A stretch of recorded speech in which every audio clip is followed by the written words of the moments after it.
நண்பர்கள் எல்லோருக்கும் அன்பு வணக்கம். மற்றும் ஒரு வீடியோ பதிவில் உங்களை சந்திக்கின்றேன். கரூர் சம்பவத்தோடு அடிப்படையாக கொண்டு பல முக்கியமான செய்திகள் கிடைக்கப்பட்டிருக்கின்றன. கமலஹாசன் அவர்கள் களத்துக்கு போய் கள நிலவரங்களை ஆய்வு செய்திருக்கிறார். அங்கே அவர் என்ன சொல்லியிருக்கிறார் என்ற விஷயத்தை பார்க்க போறோம். தளபதி விஜய், அதாவது தமிழக வெற்றி கழகம் சார்பிலே ஒரு மகிழ்ச்சியான செய்தி ஒன்று கிடைக்கப்பட்டிருக்கிறது.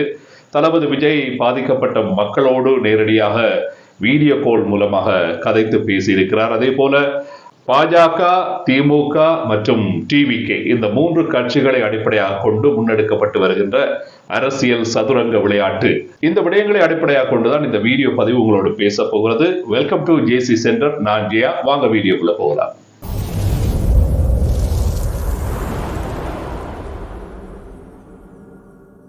கரூர் சம்பவ கூட்ட நெரிசலிலே சிக்கி 41 பேர் இறந்து போனார்கள். இந்த இறந்தவர்களை அடிப்படையாக கொண்டு ஒரு பிண அரசியலை தமிழ்நாட்டிலே செய்து வருகின்றார்கள் சில அரசியல் கட்சிகள். பாதிக்கப்பட்டவர்களினுடைய கவலை, அவர்களுடைய கண்ணீர் காய்வதற்கிடையிலே இப்படியான ஒரு அரசியல் காய் நகர்த்தல்களை சில கட்சிகள் முன்னின்று செய்து வருகின்றன தங்களுடைய சுய லாபத்துக்காக. அது என்னன்றதை பார்க்கலாம். பாத்தீங்கன்னு சொன்னா உங்களுக்கு தெரியும், இந்த கரூர் சம்பவத்தை அரசியல் மயப்படுத்தக்கூடாது, யாரும் இதை அரசியல் தேவைக்காக பயன்படுத்தக்கூடாது என்று சொன்னது திமுக அரசு. ஆனால் பாருங்கள், இந்த விடயத்தை சொன்ன அரசே அதனை மீறி திரைமறைவில் பல விஷயங்களை செய்து வருகிறது.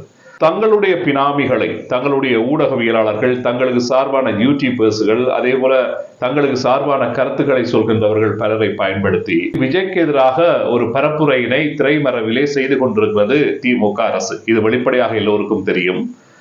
அவர்களோடு சம்பந்தப்பட்ட நபர்களையும் களத்துக்கு அனுப்பி களத்தில் இருந்தவாறே விஜய்க்கு எதிரான அல்லது தமிழக வெற்றி கழகத்துக்கு எதிரான பரப்புரைகளை அவர்கள் செய்து வருகிறத பார்க்கக்கூடியதாக இருக்கிறது. இந்த விஷயத்தை செய்தா தளபதி விஜயினுடைய மவுசு அல்லது அவருக்கு இருக்கிற அந்த ஆதரவு குறையும் என்று சொல்லி திமுக நினைச்சிருக்க கூடும். ஆனா அதுதான் எதிர்மாறாக நடந்திருக்கிறது. இதன் மூலமாக அவருக்கான அனுதாபம் தான் இப்பொழுது அதிகரித்துக் கொண்டிருக்கிறது. அனுதாபத்தை அடிப்படையாக கொண்டு அவருக்கான வாக்குகளும் இப்பொழுது ஆதரவுகளும் இப்பொழுது அவருக்கு அதிகரித்து கொண்டு வர்றதை நாங்க பார்க்கிறோம்.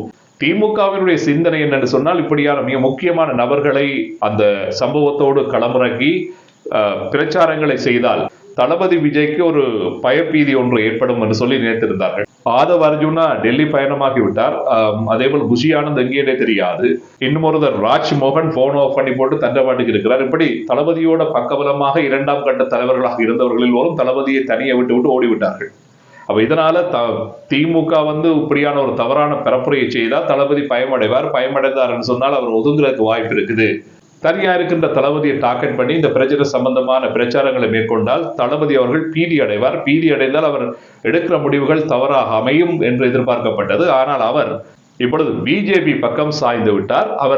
அவருடைய இந்த சூழ்நிலையை சரியாக பின்பற்றி கொண்ட பிஜேபி அவருக்கு இப்பொழுது பாதுகாப்பு அரணாக இருந்து கொண்டிருக்கிறது. இது கூட திமுகவுக்கு ஒரு பெரிய பிளஸ் பாயிண்டா தான் இருக்கு. காரணம் என்னன்னா, பாஜக பக்கம் சாய்ந்திருக்கிற விஜய்னால ஒரு கூட்டணி ஒன்றுக்கு இப்பொழுது இணக்கம் தெரிவிக்க வேண்டிய ஒரு சூழ்நிலை இருக்கும். அந்த கூட்டணிக்கு இணக்கம் தெரிவித்திருந்தால் தளபதி அவர்கள் 2026 முதல்வராகிற நிலைமைக்கு வர முடியாமல் போகும். அதே வேளையிலே பிஜேபியோடு கூட்டு சேர்ந்து தமிழகத்திலே போட்டியிட்டால் நிச்சயமாக மக்கள் வாக்களிக்க மாட்டார்கள். அப்ப இந்த விஷயமும் இப்பொழுது திமுகவுக்கு சாதகமாக மாறி இருக்கிறது. ஒரு கல்லிலே 2 மாங்காயினை பெற்றிருக்கிறது திமுக. இன்னொரு விஷயம், இந்த சம்பவத்தை அடிப்படையாக கொண்டு எப்படா திமுக விழுத்தலாம், திமுகவினுடைய அந்த செல்வாக்கினை எப்பொழுது சரிக்கலாம் என்று கழுகு பார்வையோடு இருந்த பிஜேபிக்கு ஒரு மிகப்பெரிய வாய்ப்பாக இருக்கிறது இந்த கரூர் சம்பவம். இந்த சம்பவத்தை அடிப்படையாக கொண்டு இப்பொழுது பிஜேபியானது திமுக மீது பழியை போட்டு தமிழகத்திலே திமுகவுக்கு இருக்கிற அந்த செல்வாக்கினை உடைக்கின்ற வேலை திட்டத்தை செய்திருக்குது. அதற்கு பிஜேபி கையில் எடுத்திருக்கின்ற ஒரு மிகப்பெரிய பிரச்சனை இந்த கரூர் பிரச்சனை.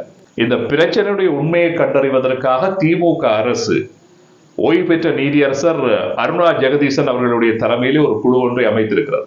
அந்த குழுவானது இப்பொழுது விசாரணைகளை முன்னெடுத்து வருகிறது. 3 மாதத்துக்குள் இந்த விசாரணை அறிக்கையினை விரைவுபடுத்தி தருமாறு தமிழக அரசு இப்பொழுது வேண்டுகோள் விடுத்திருக்கிறது. இதற்கு இணையாக இப்பொழுது பிஜேபியும் ஒரு 8 பேர் கொண்ட குழுவினரை அமைத்திருந்தது உண்மையை கண்டறிவதற்கு. அவர்கள் இப்பொழுது அந்த அறிக்கையை சமர்ப்பித்திருக்கின்றார்கள். அந்த அறிக்கையில அவர்கள் என்ன சொல்லியிருக்கிறார்கள் என்று சொன்னால், ஆட்சியாளர்கள் அல்லது நிர்வாகத்தினுடைய அசமந்த போக்குதான் இந்த விபத்துக்கு காரணம் என்று சொல்லி ஒரே கோடாக போட்டு விட்டார்கள்.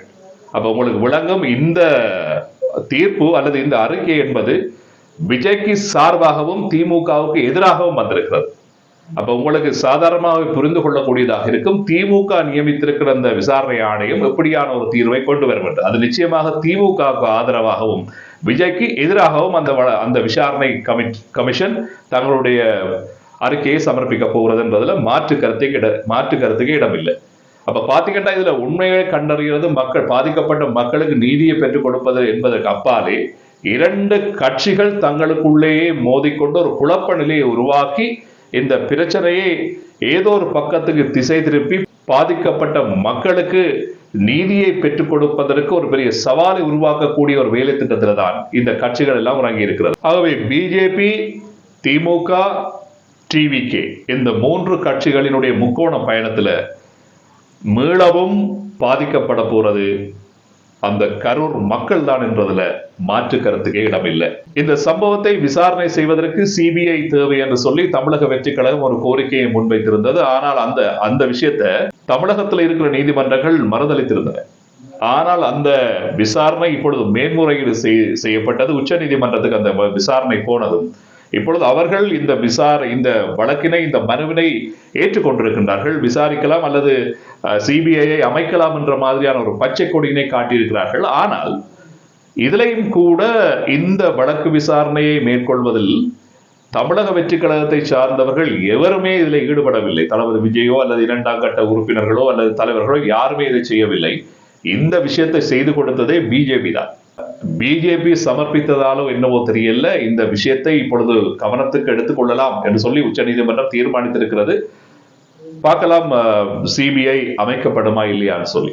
தளபதி விஜய் பாதிக்கப்பட்ட மக்களை நேரில் சென்று பார்வையிட போகிறார். அதற்கு நீதிமன்ற அனுமதியை கோரியிருக்கிறார். போலீஸ் பாதுகாப்பை கேட்டிருக்கிறார் என்று சொல்லி செய்திகள் வெளிவந்தன. ஆனால் அவர் இன்றைய தினம் மக்களோடு வீடியோ கால் மூலமாக கதைத்து பேசி இருக்கிறார். ஒரு அண்ணன் போல, உங்களுடைய ஒரு குடும்ப உறுப்பினர் போல நான் உங்களோடு எப்பொழுதும் இருப்பேன் என்ற ஒரு உறுதிமொழியை கொடுத்திருக்கிறார். கரூர் சம்பவத்துக்கு உண்மையிலே தளபதி விஜய் அவர்கள் செல்ல வேண்டும் என்று சொல்லி நீண்ட நாட்களாக கோரிக்கை முன்வைத்து வருகிறார். ஆனால் இப்பொழுது ஒரு செய்தி வந்திருக்கிறது, கரூருக்கு போக வேண்டாம் தளபதி என்று சொல்லி மறுக்கிறதே பிஜேபி தான். அமித்ஷா அவர்கள் தான் தளபதியை தொடர்பு கொண்டு நீங்கள் இப்பொழுது கரூருக்கு போக வேண்டாம், அங்கே உங்கள் மீது பழியினை போடுவதற்கு திமுகவை சேர்ந்தவர்கள் பலர் வெவ்வேறு செயற்பாடுகளை செய்து கொண்டிருக்கின்றார்கள். இப்பொழுது நீங்கள் கரூருக்கு போறது சரியில்லை என்று சொல்லி தொலைபேசி அழைப்பு எடுத்து அமித்ஷா அவர்கள் விஜயோடு பேசியதாக ஒரு தகவல் வந்திருக்கிறது. இதனாலதான் இப்ப கரூருக்கு போற அந்த விஷயத்தை தளபதி பிற்போட்டிருக்கிறார் என்ற மாதிரி ஒரு செய்தி வந்திருக்கிறது. அதே வேளையிலே அடிக்கடி தளபதியோடு அமித்ஷா தொலைபேசியிலே உரையாடி கொண்டிருக்கின்ற இந்த பிரச்சனைகள் சம்பந்தமாக விரைவில் இருவரும் சந்தித்து பேச உள்ளதாகவும் ஒரு செய்தி வந்திருக்கிறது. பார்க்கலாம் என்ன நடக்குன்னு சொல்லி. ஏற்கனவே நான் சொன்னது போல தமிழக அரசு ஒரு விசாரணை கமிஷன் ஒன்று அமைத்திருக்கிறார்கள் ஓய்வு பெற்ற நீதியரசரின் தலைமையிலே. அவர்களுக்கு இப்பொழுது 3 மாத கால அவகாசம் கொடுக்கப்பட்டிருக்கிறது. அதற்குள்ளே விசாரணைகளை செய்து விசாரணை அறிக்கையினை சமர்ப்பிக்க வேண்டும் என்று சொல்லி திமுக அரசு பணிப்புரை விடுத்திருக்கிறது.